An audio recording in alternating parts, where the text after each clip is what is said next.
We begin tonight with the crisis in Iran. Protesters are defying a government crackdown that's turned deadly. Human rights activists say the death toll has now surpassed 500 and more than 10,000 people have been detained.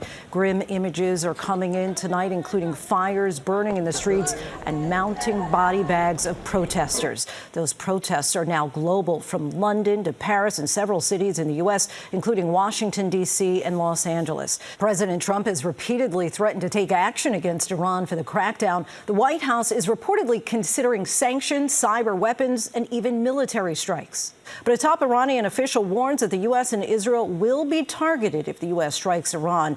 We have team coverage tonight. ABC's Selena Wang is standing by at the White House. But first, ABC's Marcus Moore leads us off.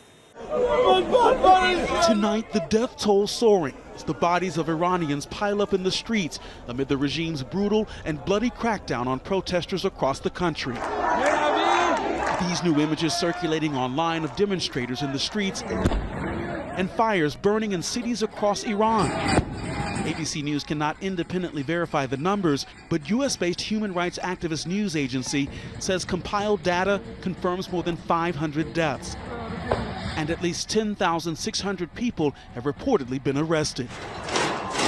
With protests stretching into their 15th day, the government cutting off the internet, cell phones, and landlines in a nationwide communications blackout as leaders try to slow their momentum. Protesters continue to post videos on social media showing massive turnouts in Tehran. Protesters posting this video showing a government tax office being set ablaze. It all started on December 28th after a currency crisis, with people demanding regime change over the cost of living and severe inflation. Iranian leaders speaking on state television today. Iran's president promising to address the economic situation, but said the unrest is being fueled by the U.S. and Israel.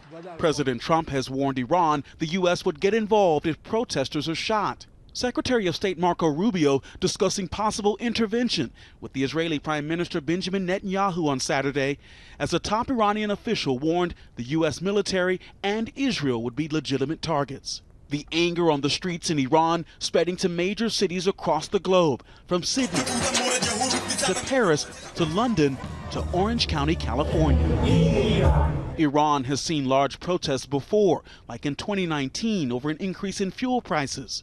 Then again in 2022, sparked by Masha Amini's death in police custody after she was arrested for not wearing a headscarf. The defiance then led to severe government crackdowns. Lindsay, the government in Iran has declared a mourning period, and if the U.S. were to act militarily, it would be the second strike on Iran since Donald Trump took office nearly a year ago.